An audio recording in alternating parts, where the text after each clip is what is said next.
Ang ninuno. Hindi. Mga mahinang uri ang nakaharap ko. Ikaw, Kuya Alberto, may napatamaan ka ba?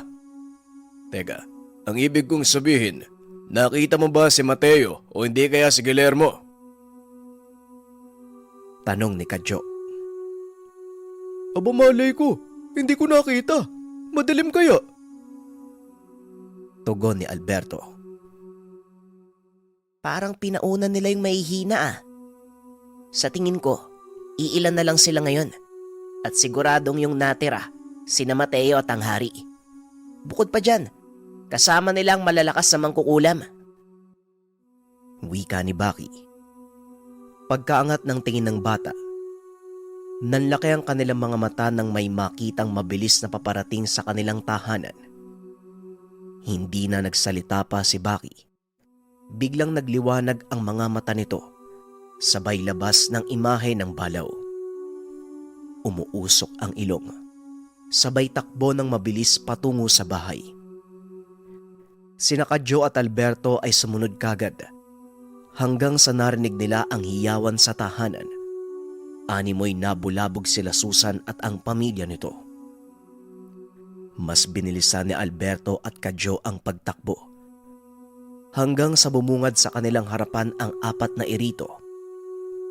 Hindi nakagalaw si Kadyo at Alberto sapagkat ang nakikita nila ang mga matataas na uri ng irito.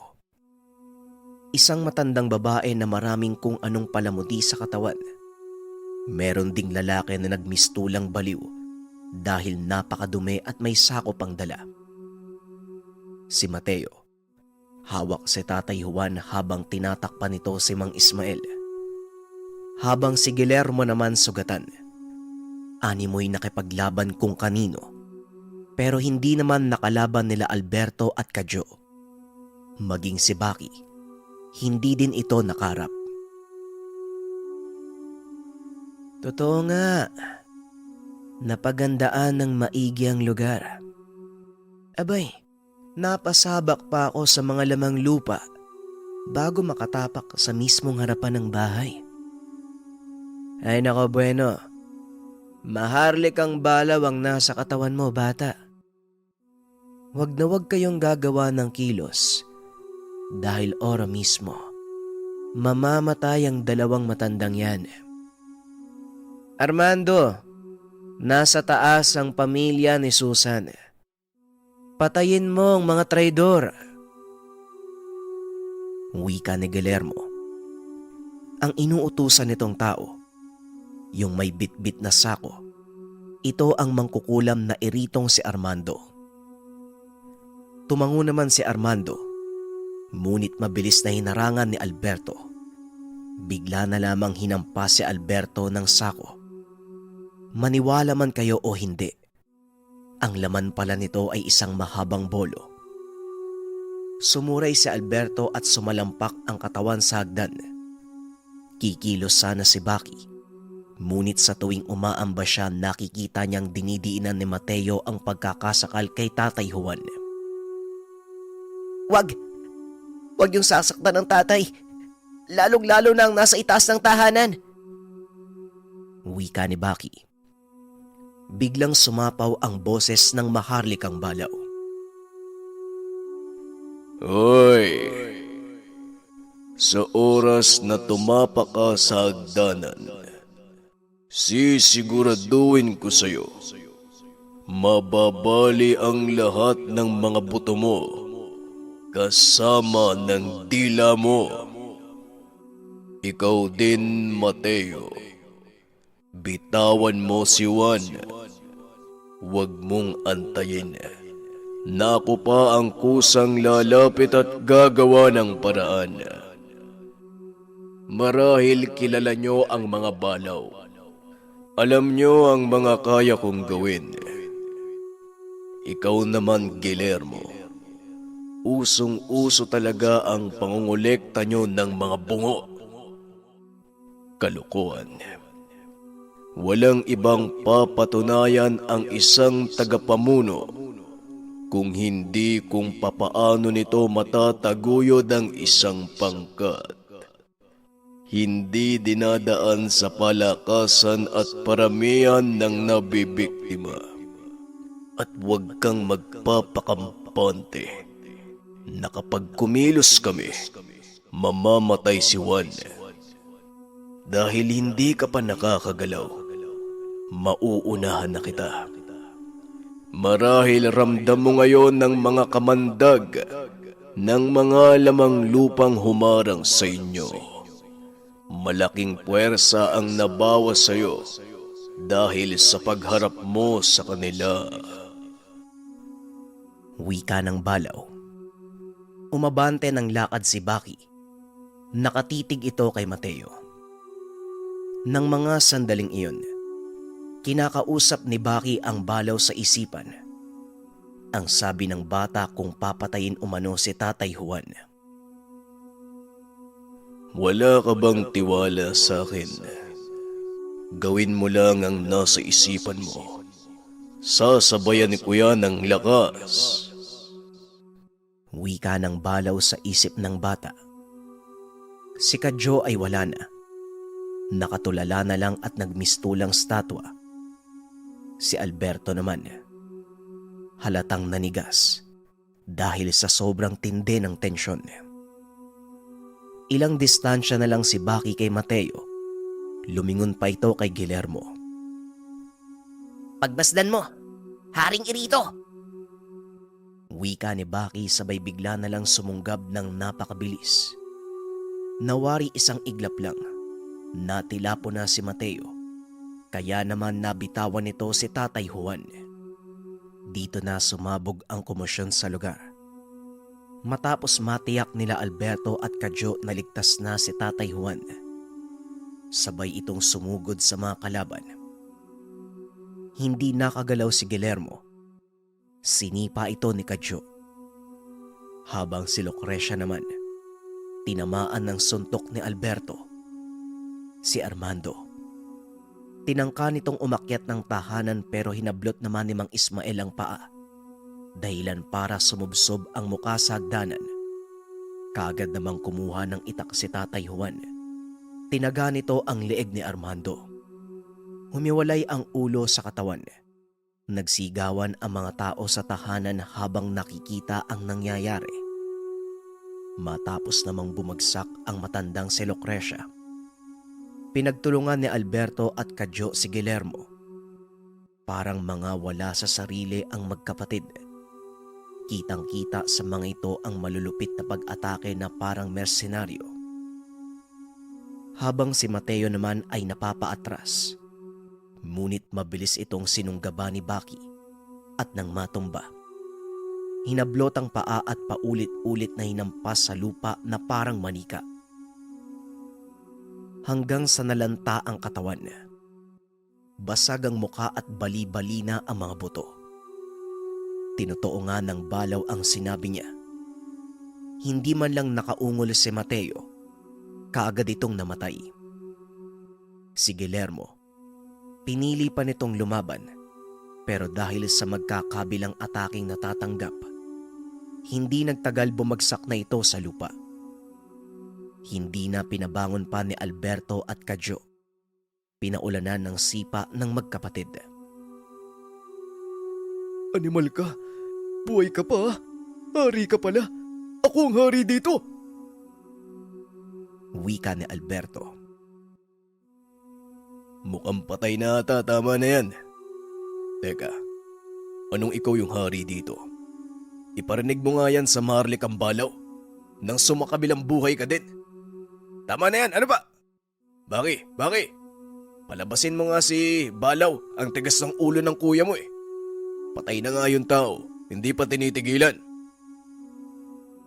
Wika ni Kadyo. Nang mga sandaling ito, hindi na nakialam pa si Baki sa ginagawa ni Alberto. Samantala, naging matagumpay ang kanilang isinasagawang hakbang. Dulot ito ng pagtutulungan. Si Susan at ang pamilya, nang matiyak na wala na ang komosyon, bumaba ito ng bahay.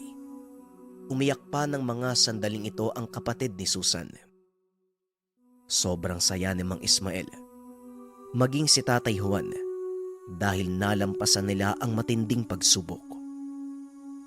Nang mga sandaling iyon, isa-isang hinakot nila Alberto at Kadyo ang mga bangkay ng mga kalaban. Naghukay. Nilibing ang mga ito sa malaking hukay. Pero bago mangyari yon, pinugutan nila ng ulo ang bawat isa. Ang sabi ni Mang Ismael, upang masiguradong hindi na mabubuhay pa, kailangang pugutan ng ulo. Si Baki, payapa ang muka, nakatingin sa malayo at nakangiti. Sobrang gaan ng kanyang pakiramdam. Wala na ang banta. Hindi na siya nakaramdam ng negatibo sa paligid.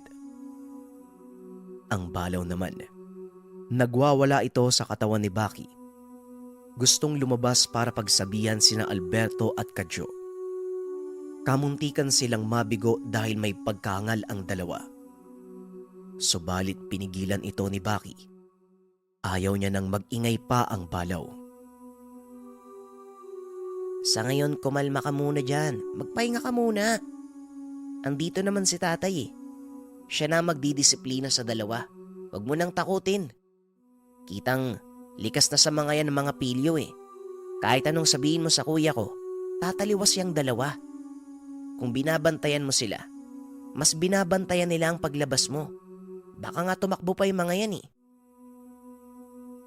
Wika ni Baki sa sarili. Matapos ng madugong tagpo, ilang araw pang nanatili sa bahay nila ang pamilya ni Susan. Nalaman ni Tatay Juan kung gaano kahirap ang buhay doon sa Ormoc. Kung kaya sinabi ni Tatay Juan na wag na silang bumalik doon. Dito na lang sila tumira sa lugar. Bibigyan sila ng lupain ni Tatay Juan at sapat na lugar na matataniman. Magiging ligtas din ang pamilya dahil nasa poder sila ng maharlikang balaw. Bukod pa dyan, kasama si Kadyo at Alberto na magpoprotekta sa kanila. Sinubukan pang tumanggi ng nanay ni Susan. Ngunit nagsalita si Baki. Ang sabi nito, hindi sigurado ang kalagayan nila kapag bumalik sa Ormoc. Dahil hindi nila alam at baka may mga irito pang buhay. Maaaring atakihin sila ng mga ito. Idagdag pa dyan ang mga albularyong naging kasama din ng mga irito. Hindi pa tapos ang laban, kaya mas ikakabuti na doon na lang daw sila tumira.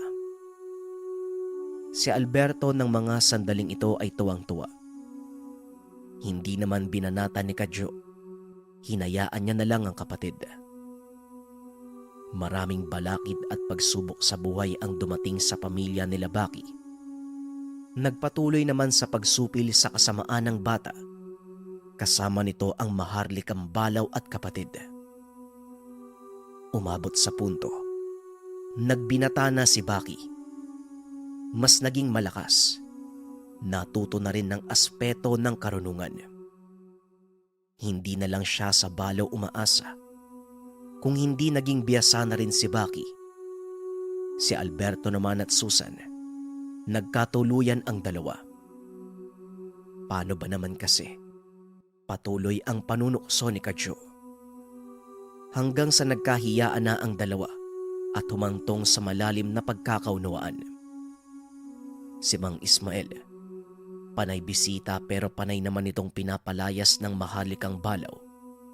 Kahit anong kabutihan ng pinapakita ng albularyo, talagang mainit ang ulo ng balaw kay Mang Ismael.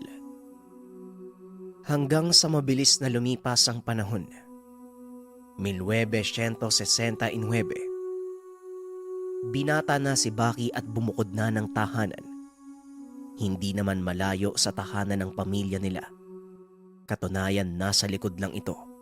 Nakabungad ang malaking bato sa harapan. Nagpagawa ng maliit na tahanan ang binata na sakto lang sa kanya. Isang palapag, kwadrado, gawa sa pawid at may tagi-isang bintana. Gusto ng maharlikang balaw na may natatanaw palagi. Samantalang ilang metro lang sa tahanan ni Baki, ito naman ang bahay na pinatayo ni Alberto. May isang anak na si Alberto kay Susan. Pero ayon sa albularyong si Mang Ismael, namana daw nito sa nanay ang pagiging irito. Kung kaya gano'n na lang ang paggabay nila habang lumalaki ang paslit ni Alberto. Ang pangalan nito ay Biboy, 6 na taong gulang, sa susunod na buwan, at sobrang talino ng bata.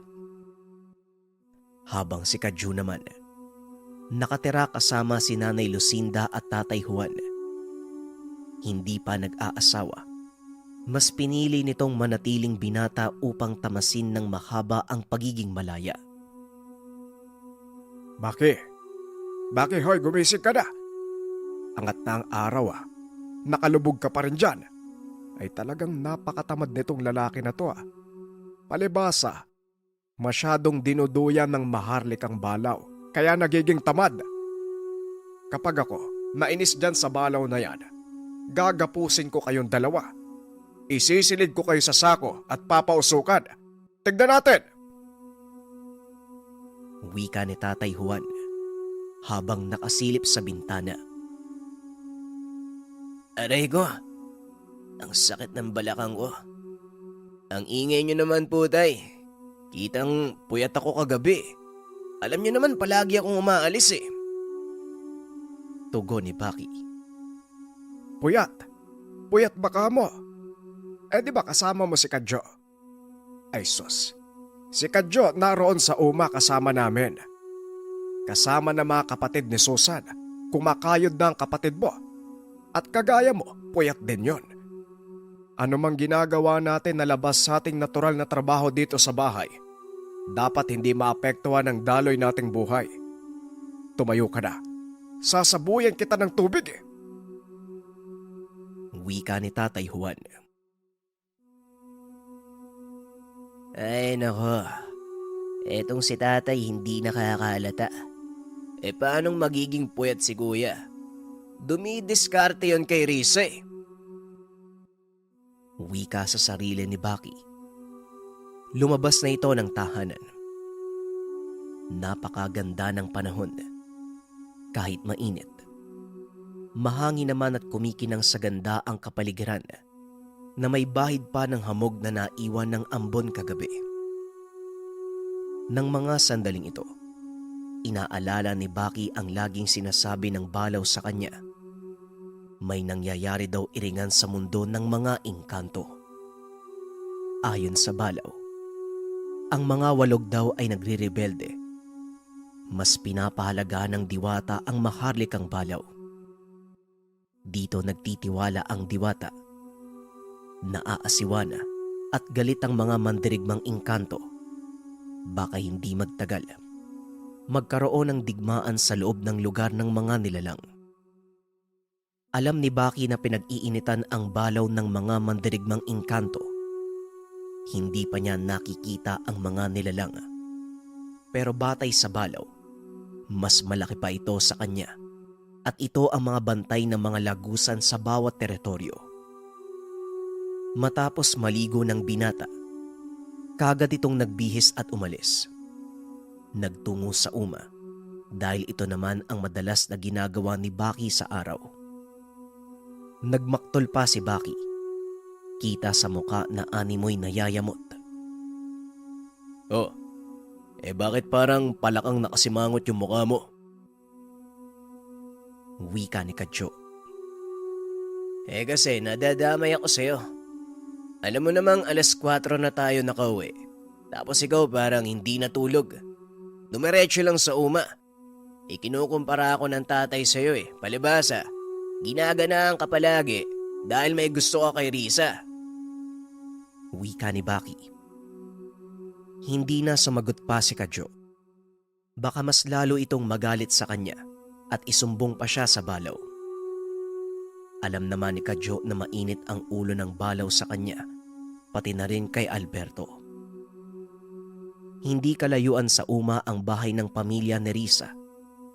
Katunayan, nasa kanto lang ito ng lupain na ibinigay ni Tatay Juan. Nang mga sandaling iyon, parang matutumba si Baki habang nakatuwad. Inaalis ang mga ligaw na damo. Sobrang antok ng binata Hanggang sa bigla na lang nagsalita ang balaw na siya namang halos magpatalon sa gulat kay Baki. Hoy, Baki! Sa unahan, may gumagalang nilalang. Hindi ko alam kung lamang lupa ba o aswang. Sus naman oh, hihimatayin ako sa'yo eh. Pwede bang ibulong mo na lang? Pampawala ng antok. Huwag ka nang magsalita. Pagmasdan mo sa bandang manggahan. Nakikita mo ba yun? Hoy, dito ka tumingin. Ang layo ng mata mo nasa gubat. Doon oh, sa unahan, sa likuran ng bahay ni Larissa. Wika ng balaw.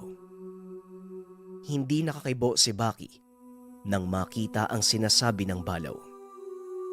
Naglalakad na tao sa ilalim ng manggahan. Hindi niya masyadong maaninag ang itsura dahil bukod sa may kalayuan, nasa silungan din ito ng anino ng mga puno. Magpasaganon pa man, tahimik na lumapit si Baki upang alamin kung ano ba talaga ito. Batay sa balaw, hindi sigurado ang gabay kung ano ito. Habang unti-unting lumalapit, pabilis naman ang pabilis ng lakad yung tao. Hanggang sa nanlaki ang mga mata ni Baki dahil sa tuwing napapadaan ang tao sa mga puno. Paglampas sa kabila, nag-iiba-iba ang itsura. Nagiging babae, lalaki, matandang lalaki at matandang babae. Kung kaya ng mga sandaling ito binilisan na rin ni Baki ang paglalakad, pero hindi siya nagpapalata. Nakabaling ang tingin niya sa ibang direksyon, ngunit nakagilid naman ang mga mata kung saan sinusundan niya ng tingin ng tao. Si Kadyo, nakakunot ang muka dahil napansin nito ang kakaibang reaksyon ng bunso. Kaagad niyang naramdaman na parang may kalaban sa lugar. Mabilis niyang hinaplos ang tangang ngipin ng balaw at dito kaagad siyang napatingin sa bandang likuran ng bahay ni Larissa. Lintik. May kalaban nga. Wika ni Kadyo. Inabisuan niya si Larissa na kunin ang nanay nila at dalhin pansamantala sa bahay doon sa burol. Kaagad namang tumango si Risa, kumaripas ng takbo patungo sa bahay nila at sinambit ang nanay nitong si Norma. Pagkasilip sa bintana at nakita ang pagkaway ng anak, kaagad lumabas ang nanay Norma at tumakbo papuntang uma. Nang mga sandaling ito, sigurado na ang kalagayan ng mag-anak, kaya kumilos na rin si Kadyo. Pinagmasdan niya yung tao sa manggahan, huminto sa paglalakad, habang si Baki naman bigla na lang naglaho sa paningin ni Kadyo. Hindi na nagpatumpik-tumpik pa si Kadyo, kaagad tumakbo patungo sa lugar. Samantala ng mga sandaling ito, si Baki ay sumuksok sa malapad na talahiban. Ito ang payo ng balaw upang mamatyagan nilang maigi ang kilos ng pinaghihinalaan nilang kalaban. Hindi sigurado ang balaw kung ano ito. Baka bulagain sila at malakas na uri ng nilalang. Ikaw talaga, kung saan-saan mo ako dinadala. Pwede bang diretsohin na lang natin? Ang kati dito eh. Huwag ka nang magreklamo. Malay mo may patibong. Hindi ba sinabi ko sa'yo na hindi ako sigurado kung ano yan? Magaling magtago ng presensya. Aba, teka nga. Parang nag-iingat ka ata ngayon ah. Samantalang dati naman, napakapusok mo. Sugod lang ng sugod at hindi alintana ang panganib. Mabuti sana kung ikaw ang lalaban eh. Eh ako naman. At saka, ako din ang nakakaramdam ng mas masakit na pinsala. Aber mabuti ngang naging ganyan ka. Tugon ni Baki. Walang nagbago sa akin. Yun pa rin ako. Sa ngayon, may namumuong galit sa akin ang ilang mga mandirigmang engkanto. Dito ako nababahala dahil mas malakas ng kaunti sa akin ang mga mukhang bubuyog na yun. Magaling silang gumamit ng patibong at mga pamamaraang makalalamang sa atin sa laban. Kaya hindi na kaila sa akin ang diskarte nila. Malay mo, isang patibong yan. Sabay tayong sumakabilang buhay. Teka, si Kadyo! Animal, papalapit sa tao! Nang mga sandaling ito, imbis na magmasid muna sila Baki, napilitan silang lumabas. Sinalubong si Kadyo. Nagulat naman ang panganay dahil nakita niyang nakalitaw ang imahe ng balaw. Nanlilisik ang mga mata at nakatitig sa kanya. Teka, bakit parang galit ka sa akin? Uy, sandali lang naman! Wika ni Kadyo, sabay sandal sa puno ng mangga. Hindi mo ba nakita? Nag-iingat kami. Tapos ikaw, dire-diretso. Iuumpog ko yung ulo mo eh. Diyan ka lang. Huwag ka munang lalabas. Wika ng balaw, sabay lakad patungo sa isang mangga. Linti naman oh. Paano ko kayo makikita? Nagtatago kayo sa damuhan. Ano ba to? Nakakagulat ah. Ngayon lang hindi naging marahas ang kalabaw na yan. Ano kayang dahilan? Nakatayo lang. Nakatitig sa malayo na tila nawala sa tamang pag-iisip. Paglingon niya kay Baki, wala na ito sa kabilang puno. Kaya naman nag-isip si Kadyo ng dapat gawin. Marahan siyang naglakad at tumawid sa isang puno. Hanggang sa dito niya nakita si Baki. Nanlaki mga mata ni Kadyo. Nasa itaas ng mangga ang bunso. Nakambay ito ng paglundag doon sa tao. Inantay ni Kadyo ang gagawin. Ilang segundo lang ang namagitan, biglang tumalon si Baki sa kabilang puno. Sabay padyak ng paa. Bumulusok ang binata palapit sa tao. Kitang-kita ni Kadyo ang pagliwanag ng katawan ni Baki. Ngunit laking gulat dahil bigla na lang nawala ang tao. Walang tinamaan si Baki at dumiretso sa lupa. Sumubsob ang muka at nagpagulong-gulong. Teka, paanong nawala? Aray, ang sakit ng bato ko ah. Ikaw kasi mali yung diskarte mo eh.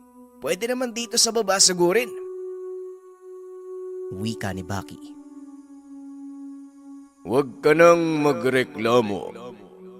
Kahit ako, nagtataka kung paano. Tugon ng balaw. Tumingin si Baki sa buong lugar. Hanggang sa bigla na lang nakaramdam ng kalabog sa likuran. Hindi kaagad gumalaw si Baki. Alam niya sa sarili na nasa likod niya yung tao. Bumuelo ito paikot kasabay ng malakas na pagsuntok. Ngunit gano'n na lamang ang paglaki ng mga mata ni Baki. Tumama naman ang kamao, ngunit sa isang napakalaking salagubang. Napatras sa gulat si Baki. Makikita sa muka ang matinding pangingilabot. Samantalang si Kadyo naman, hindi nakagalaw habang nasa gilid ng puno. Tila sobrang nangilabot nang makakita ng ubod ng laking salagubang. Lampas tao ang tindig, ngunit 3 kalabaw ang haba. Merong sungay sa ulo na kamukha ng sausa. Anong kalokohan tong nakikita ko? Teka, hindi naman guni-guni. Tinamaan naman ni Baki. Pero nakita ko kung paanong gumalaw yung higanting insekto. Wika ni Kadyo. Ay, Ay, magsalita ka, Balaw. Ba't ang tahimik mo? Anong halimaw ba yan? Tanong ni Baki. Alaga ng mandirigmang engkanto. Sabi ko na nga ba, may mali.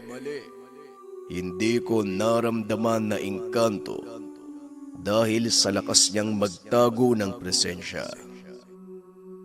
Pero amoy na amoy ko ang baho ng alaga ng walog. Mabantot pa sa bigote ng kambing. Huwag tayong gagalaw. Kaunting kilos lang aatakihin tayo niyan. Mas malakas pa yan sa akin. Bakit? Hoy! Bakit ikaw naman ang tumahimik? Basta wag kang gumalaw. Hayaan lang natin siya. Tugon ng Balaw. Nanginginig na ang katawan ni Baki ng mga sandaling ito. Alam niya sa sarili na sobrang lakas ng Balaw na gabay. Pero natatakot ito sa alaga ng mandirigmang engkanto. Ang ibig sabihin, mataas na uri ito ng nilalang. O tapos, hanggang kailan naman tayo dito hindi gagalaw? Paano kung hindi na umalis yan? Di maghapon tayong nakatayo. Wika ni Baki. Nang mga sandaling iyon, pasimpleng tumingin si Baki sa kapatid. Nakikita niya si Kadyo. Nagmumukmok sa likod ng malaking puno ng mangga. Sinong walog ang nagmamay-ari niyan?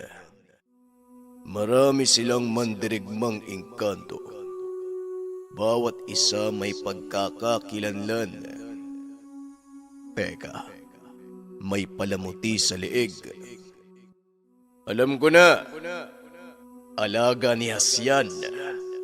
Ang mandirigmang engkanto. Matagal na kaming may alitan. Wika ng Balaw. Wala akong pake kung kaninong alaga pa yan. Ang sa akin ngayon, wala na ba tayong magagawa? Hanggang dito na lang ba? Pwede namang sigurong tumakbo, di ba? Tanong ni Baki. Kapag tumakbo ka, hahabulin ka niyan kahit saang lupalop ka magpunta. Ako ang punteriya niyan at sigurado kong nakatuon sa akin ang nilalang. Teka, lumaban na lang tayo. Posible nating maisahan. Hindi ka agad yan nakakaikot. Pero kapag nahuli tayo, magiging tanghalian tayo ng salagubang na yan. Tugon ng Balaw. Nakakatakot naman.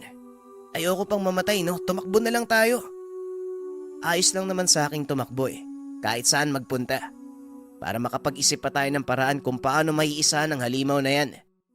Doon na lang sa dagat. Tama, doon nga. Wika ni Baki. Ngunit ayon sa Balaw, hindi maaaring mataguan ang alaga ng mandirigmang engkanto. Puwera na lang sa dagat ngunit ang mahirap. Hindi naman pwede ang Balaw sa lugar. Siguradong aatakihin sila ng mga lamang dagat na engkanto kapag pumunta sila doon sa lugar. Hindi kasundo ng mga engkanto sa dagat ang mga engkanto sa lupa. Kung gano'n naman pala, ang ibig sabihin wala na kaming takas. Sa madaling salita, mamamatay na lang tayong dalawa. Teka, matanong ko nga. Bakit ba nagbabago-bago ng anyo? Tanong ni Baki. Kailangan ko pa bang ipaliwanag? Nasabi ko na. Magaling silang gumamit ng patibong. Hindi pa ba halata? Nahulog na tayo. Ang magagawa na lang natin, lumaban. Makinig ka sa akin, Baki. Pakawalan mo ang isipan mo nang magamit mo ang buong lakas ko. Paminsan mapaglaro ang isipan mo, kaya hindi ako nakakampante. Tugon ng Balaw. Pumayag naman si Baki. Pinayapa ang isipan. Walang problema at hindi naaantala. Ano? Handa ka na ba? Narinig niya ang paghangos ng Balaw. Indikasyon na handa na ito. Kasabay noon pinag-aralan niyang maigi kung saan aatake. Sa gilid ba? Sa likod o sa harapan? Alin man ang nasa isipan mo ngayon, gawin mo't malaya ka. Kinarga ko na ang buong lakas ko sa katawan mo.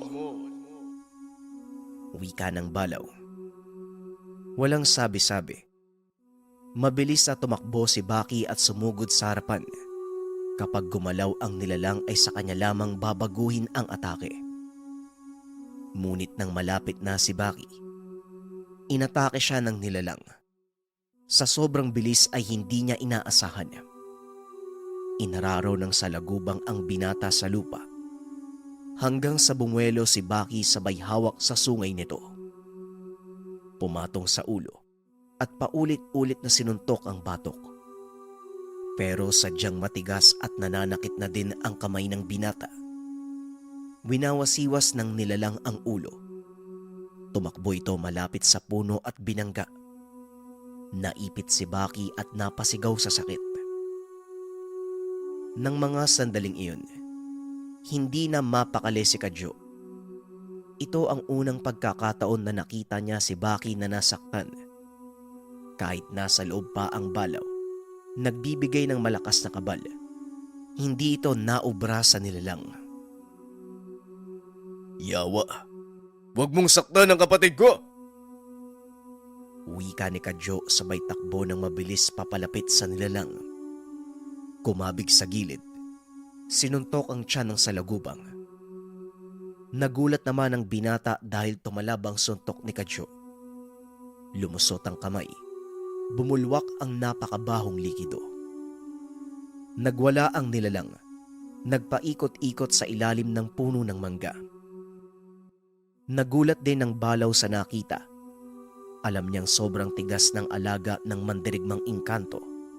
Pero tumalab ang atake ni Kadyo. Anong nangyari? Bakit napakalakas ni Kadyo? Wika ng Balaw. Mabuti naman at walang nangyaring masama sa'yo. Sabi ko na ako lang ang nakakaramdam ng pinsala Wika ni Baki. Walang kasamang orasyon ang atake niya. Kaya ikaw lang ang masasaktan. Huwag ka na nga mag-inarte. Mamaya, mawawala yan. Nakita mo ba ang ginawa ni Kadyo? Tugon ng Balaw.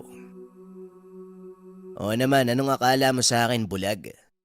Kung anong nakikita mo, nakikita ko rin. Teka, may pagkaaning ka din ano? Ang sabi mo malakas yung insekto.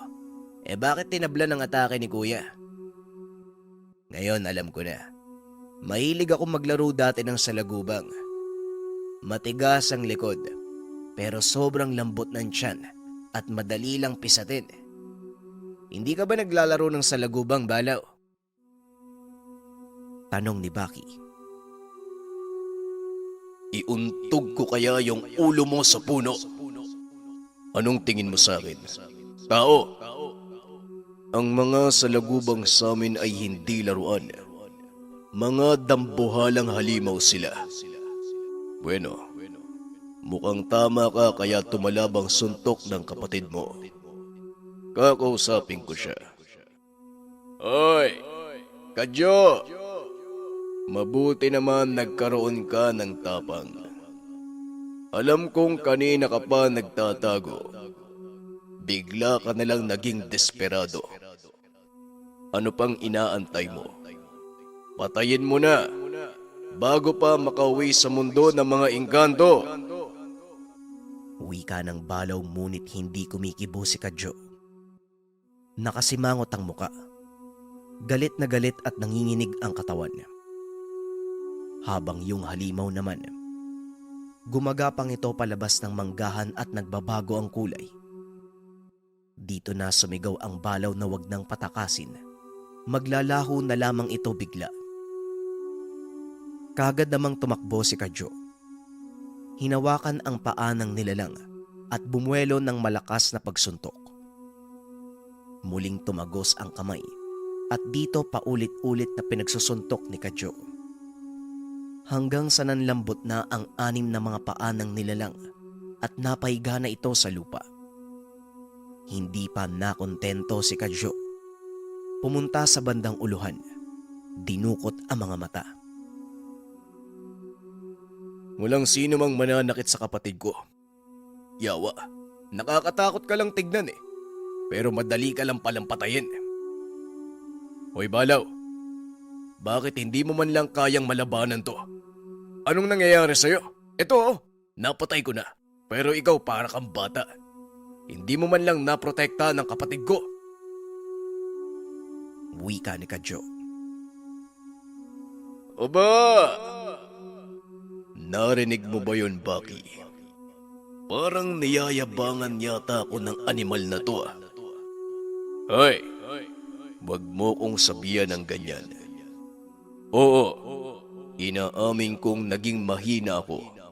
Dahil yan ang paniniwala ko sa mga alaga ng mandirigmang engkanto. Malakas sila at hindi ko alam ang kahinaan. Puwera sa inyo, maliliit lang ang salagubang sa mundo ng mga tao. Wika ng Balaw. Unti-unting nilalapit ang muka kay Kadyo. Nag-aalab ang mga mata.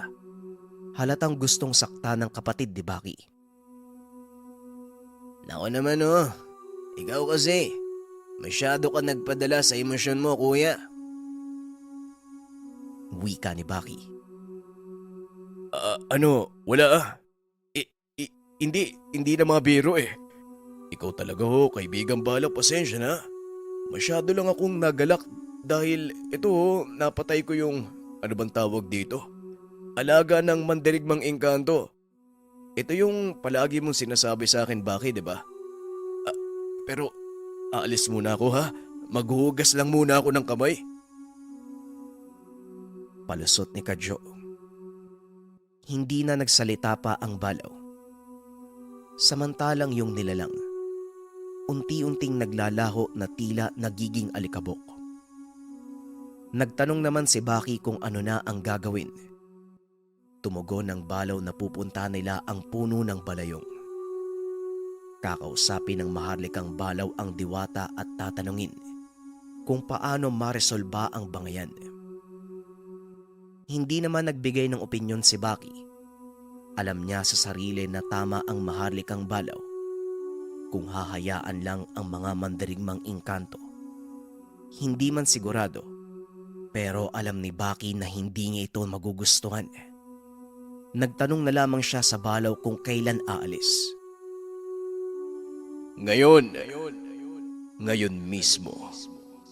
Magpaalam ka muna sa tatay mo. Dahil baka sa akin magalit. Kadyo, sasama ka sa amin. May gagawin tayo. Kaya ihanda mo ang sarili mo. Wika ng Balaw. Napakunot naman ang mukha ni Kadyo. Magsasalita pa ngunit nagmadali na si Baki pauwi. Kagad namang sumunod si Kadyo at nang makarating sa tahanan, akala niya kung ano ang pinag-uusapan ni Tatay Juan at Baki. Nakasimangot ang mukha ng ama, panay pa ang sipat sa kanya. Paglapit ni Kadyo, narinig niyang nagpapaalam si Baki. Isasama mo din si Kadyo. Hindi ako magiging kampante. Sasama na din ako. Alberto! Bantayan mo ang mga may iwan dito sa bahay. Teka, bakit hindi mo nabanggit si Alberto? Bakit si Kadyo lang ang sasama? Tanong ni Tatay Juan. Hindi na kailangan si Alberto. Sobrang taba. Noon pabigat na yan. Mas lalo pa ngayon. Tama lang nagwardya na lang siya at dito sa paligid ng tahanan. Sige na, Juan. Kung sasama ka, halika na!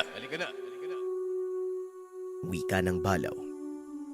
Kagad namang kinuha ni Tatay Juan ang tabak. Nagpaalam kay Nanay Lucinda na kasalukuyan noong nakadungaw sa bintana. Matapos nun, tuluyan na silang umalis. Habang naglalakad, hindi kaila kay Kadyo na gagamitin muli ng Balaw ang lagusan ng mga engkanto. Lalo pat nakikita niya ang kinikilos nito. Tinatapik ang bawat punong madadaanan. Umuungol din ang Balaw na tila may sinasambit na lugar. Habang si Tatay Juan, ito pa lamang ang unang beses na sumama sa kanila. Nang maramdamang nagbabago na ang itsura ng paligid, napabitaw ito ng mabigat na salita at nagtanong kung ano ang nangyayari. Mawalang galang na, Juan. Pero kung gusto mo pang mabuhay, huwag kang mag-ingay. Huwag ka ring lilingon sa gilid o hindi kaya sa likuran. Wika ng Balaw. Ano ka mo? Inuutosan mo ba akong kalabaw ka? Teka, ba't may gumagalaw sa mga damo? At saka yung mga puno parang umuusog ah. Ano bang nangyayari? Teka, ay parang dumidilim ang lugar. Wika ni Tatay Juan. Bakit? Maagang mamamatay ang tatay mo. Matigas ang ulo katulad mo. Ikaw na ang magpaliwanag, Kadyo. Tugon ng Balaw. Kagad namang lumapit si Kadyo sa ama at bumulong. Makinig ka na lang tayo sa sinasabi ng Balaw. Nasa mundo tayo ng mga engkanto. Teka tayo, umupo ka nga. Doon ka lang tumingin kung saan humahakbang si Baki. Delikado dito. Naririnig mo ba yung mga hele na yun? Nakakakilabot, di ba? Kapag tinignan mo yan, siguradong hihimatayin ka sa takot. Kung ako sa'yo, Tay, huwag ka na lang magsalita.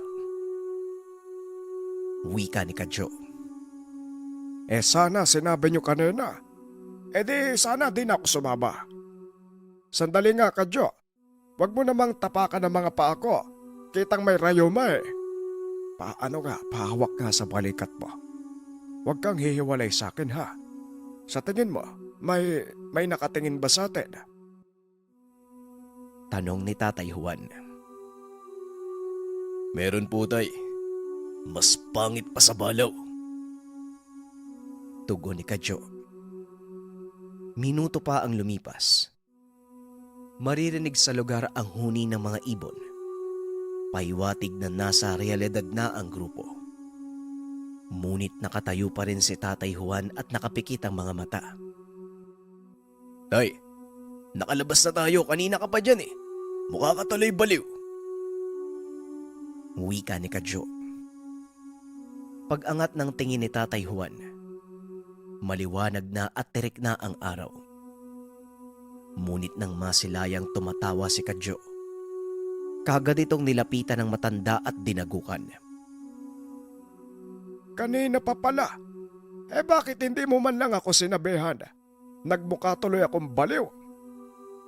Sandali nga, nasaan ba tayo? Teka, Kadyo. Tignan mo ang malaking puno. Yung nasa gitna. Parang katulad nung tirahan ng Balaw. Lahat ng mga puno sa gilid na kayo ko. Wika ni Tatay Juan. Balayong ang tawag dyan. Doble ang pagkabanal ng puno. Maliban sa pagiging dignum, matatawag ding sinukuan, katulad ng tirahan ko dati. Sinukuan ang tawag. Dito lang kayo. Baka magalit ang mga nakabantay sa paligid. Bagi, saan ka ba nakatingin? Hoy, halika na! Wika ng Balaw. Mga alitap-tap ba yan? Paano naman nangyari yon? Ang taas ng araw ah. Ayon sa Balaw, hindi naman alitaptap ang nakikita. Maliliit na diwata, bantay ng reyna na nasa puno. Huwag kang magpapaakit sa kanila. Huwag ka ding hahawak sa mga damo na madadaanan natin. At higit sa lahat, huwag ka nang magtanong kung bakit kita binabalaan. Alam kong namamangha ka at hindi nakukontento sa simpleng sagot. Kaya halika na. Dumiretso ka lang. Wika ng Balaw. Nang mga sandaling iyon, hindi maiwasan ng binata ang mamangha sa lugar. Bagaman marami nang nakita na kakaibang lugar, ngunit para sa kanya, paraiso kung nasaan sila ngayon. Hanggang sa makarating sila sa malaking puno ng balayong. Huminto ang binata. Naramdaman sa sarili ang unti-unting paglabas ng nilalang sa katawan. Ito pa lang ang ikalawang beses na lumabas ang Balaw. Nakita din niya ang malaking pagbabago nito.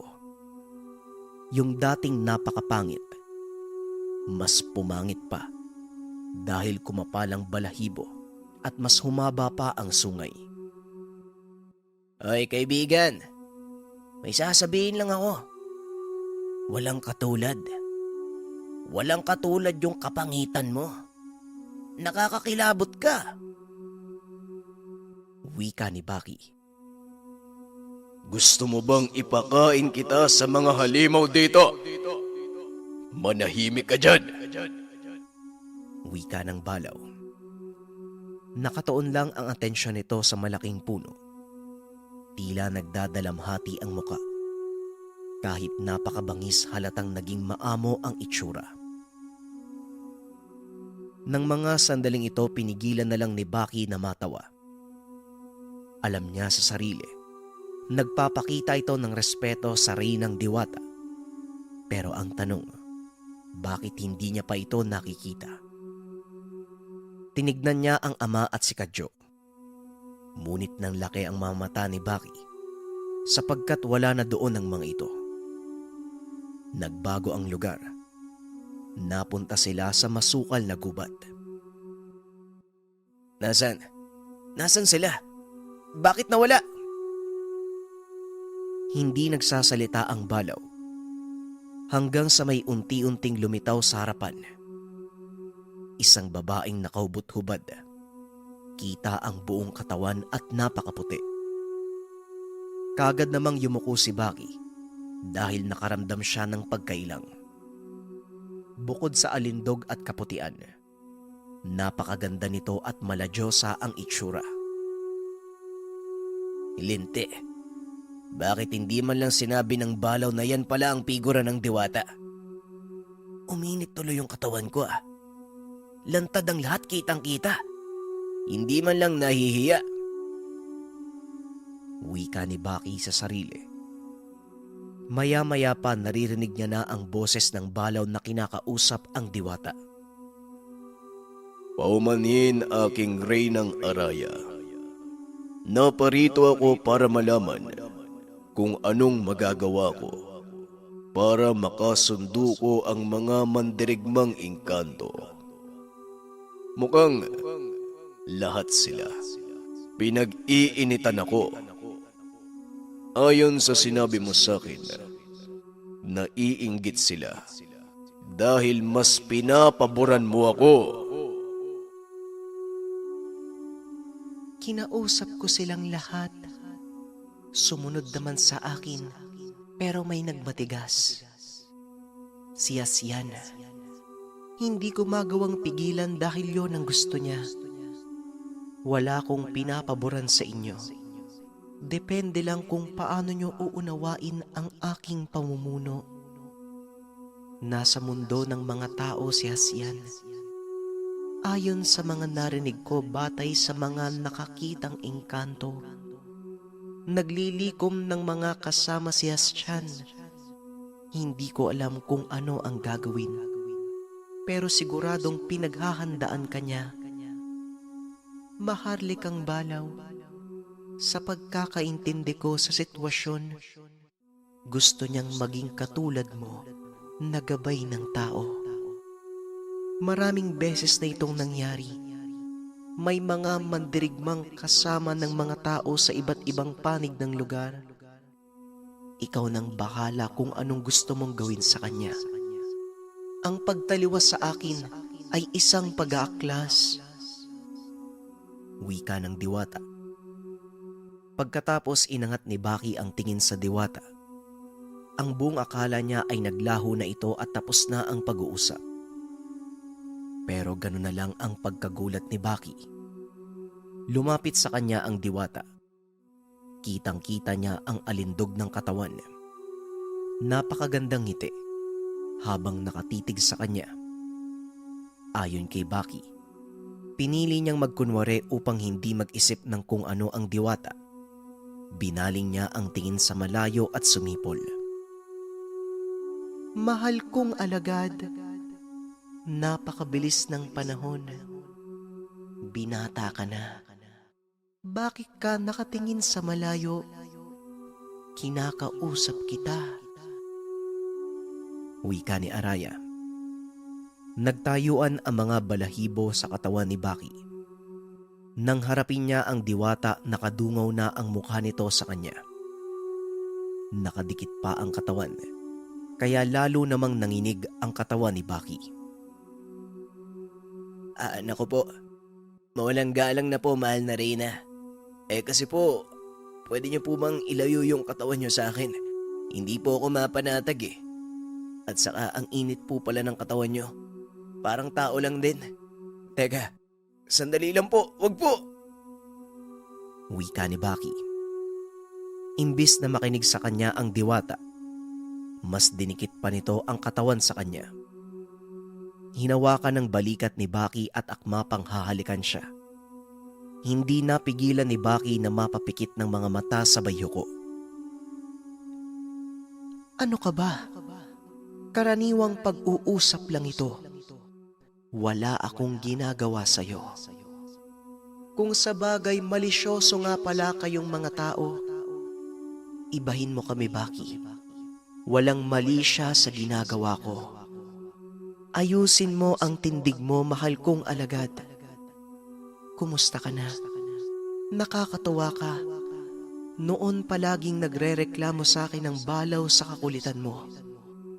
Alam mo ba, ayokong kausap ang nilalang na hindi tumitingin sa akin. Nagagalit ako at sinusumpa ko. Gusto mo bang maging mukhang palaka? Wika ng Reyna. Nang mga sandaling ito, walang nagawa si Baki kung hindi iangat ang tingin sa takot na may gawin sa kanya ang Diwata. Lalo pat alam niya sa sarili na marami itong kayang gawin dahil tinitingala siya ng lahat ng mga engkanto. Pasensya na po, mahal na Reyna. Hindi lang po ako sanay. Ngayon lang din po ako nakakita ng babaeng nakaubot-ubad. Mabaging langit. Magkakasala ako nito eh. Tugon ni Baki. Ang sabi ni Araya, dapat masanay siya dahil kalahati ng parte ng katawan ng binata ay engkanto. Inangat pa ng Diwata ang kamay ni Baki. Inilagay ito sa mga balikat. Bukod sa nakakita ka na ng babae, nahawakan mo na din. Baka gusto mong igala ang kamay mo sa katawan ko upang masanay ka na. Wika ni Araya. Hindi na nakatiis si Baki. Napatras ito dahil tila ba iba na ang gustong mangyari ng Diwata. Pagtingin niya sa balaw, halata sa mukha nito na tila nagpipigil ng tawa. Pinagkakatawaan niyo ba ako? Ikaw kalabaw ka. Sumisimple ka pa ha. Halata namang natatawa ka na. Nakikita mo tong kamao ko? Kapag tumama to sa mukha mo, magiging 3 ang sungay mo. Nakakainis kang balaw ka. Wika ni Baki. Paumanhin kung sasabihin ko sa kanya ang katotohanan, mahal na Reyna. Baka kung anong gawin ng binata at madamay ako. Alam mo naman, iisa lang ang katawan namin. Si Araya ang reyna ng mga diwata. Habang lumalaki ka, nagugustuhan ka niya. Dati ko pa gustong ipaalam sa'yo, kaso baka hindi ka maniwala. Hindi talaga yan ang ugali ni Araya. Ngayon lang dahil nandito ka, kaya siya nagkakaganyan. Pagpapaliwanag ng maharlikang balaw. Paumanhin, mahal kong Baki. Kung tao lang ako, ikaw ang gusto kong makasama. Walang iba kung hindi ikaw lang. Tugon ng Reyna. Naku po, iba po ang inaasahan ko kaya kami nagpunta dito. Gusto po naming makausap para po malaman kung paano mareresolba ang alitan nila ng mandirigmang engkanto. Wala naman po to sa usapan. Ginagalang kita, Diwatang Araya. Naway wag po sanang madungisan ang pagtingin ko sa'yo, mahal na Reyna. Wika ni Baki. Masanay ka, Baki. Sa tuwing magkikita tayo, ituturing kitang kabiyak. Sige na, Balaw. Maaari na kayong umalis. Alam kong hindi na panatag ang mahal kong alagad. Baki, kapag gusto mo kong kausap, tawagin mo lang ang pangalan ko. O hindi kaya naman, ako na lang ang lalapit sa'yo kapag may problema ka. Tugon ng diwata at bigla na lang naglaho. Kasabay naman nito ay narinig niya ang pagsigaw ni Kadyo. Paglingon niya sa kinaroroonan, nanlaki mga mata ni Baki dahil nagbalik na sa normal ang lugar. Nawala ang masukal na kakawyan. Napalitan ng kaunting espasyo at naroon na din ang tatay at kapatid. Huwag ka nang magtaka, bata. Nasa loob tayo ng karian kanina. Nakatago ito at walang sino mang tao ang makakakita maliban sa'yo. Halika na, kumilos na tayo. Wika ng balaw sa loob ng katawan ni Baki. Panay bigkas naman ng mabigat na salita ang binata. Sinasabing bakit ganun makitungo sa kanya ang diwata. Napakaingay mo. Gusto mo bang hilingin ko sa kanya na samahan tayo palagi? Ang sabi ko naman, habang lumalaki mas tumitindi ang pagmamahal sa'yo ni Araya. Sa tingin niya, gwapo ka. Pero para sa akin, napakapangit mo. Wika ng balaw. Ano? Yung mukha mo, ano sa tingin mo? Mas masahol ka pa nga sa mukha ng kambing. Kung sa bagay, hindi ka naman humaharap sa salamin. Kung makikita mo lang yung sarili mo, abay pangit ka din. Tugon ni Baki. Hindi na nagsalita pa ang balaw habang papalapit kina Tatay Juan at Kadyo. Maririnig sa tono ng mga ito ang pag-aalala. Uy, ano bang nangyari? Bigla ka nalang nawala. Alam mo ba, kanina pa kami paikot-ikot dito. Umiiyak na nga si tatay. Sumasakit na daw yung rayuma niya. Saan ba kayo nagpunta? Tanong ni Kadyo. Basta dyan lang. Kinausap lang namin yung Reyna. Akala ko nga may maitutulong, wala naman pala. Salip. Mukhang kami na lang ang magre-resolba ng problema. Wika ni Baki. Ayos yun ah. Ano bang itsura ng diwata? Meron bang pakpak? Tanong ni Kadyo. Wala naman siyang pakpak. Parang normal na tao. At saka napakaputi. At ano At ano? Huwag kang magbibitaw ng hindi magandang salita tungkol sa Reyna. Naririnig ka niya. Naku, baka pati ako masumpa. Kadyo, mabait ang Reyna at may gusto kay Baki. Sabat ng Balaw. Nainis si Baki ng mga sandaling iyon. Pero dahil sa abiso ng Balaw, minabuti niyang magtimpi na lang. Nagtanong naman si Tatay Juan sa gagawing susunod na hakbang. Uuwi na ba o may iba pang pupuntahan? Ayon naman sa Balaw, hindi sila mag-aaksaya ng panahon. Narinig nga sa Reyna na naglilikom ng mga tao ang mandirigmang engkanto. Maaaring maging kagaya niya ito na isang gabay. Makakaya nitong maglakbay sa kahit saang lugar dahil nakaanib na sa tao. Magiging delikado ang sitwasyon. Ang mandirigmang engkantong nabanggit, likas na masama ang ugali at hindi malayong maggasik ng kasamaan sa mundo ng mga tao. Wala akong alam sa mga sinasabi mo, pero kailangan nating masugpo ang engkantong yun. Mabuti sana kung nandito si Mang Ismael nang mapaliwanag niya sa atin ng maayos. Wika ni Baki. Nang mga sandaling ito ay nilisan na nila ang lugar. Nakasunod lang si Tatay Juan at Kadyo kay Baki.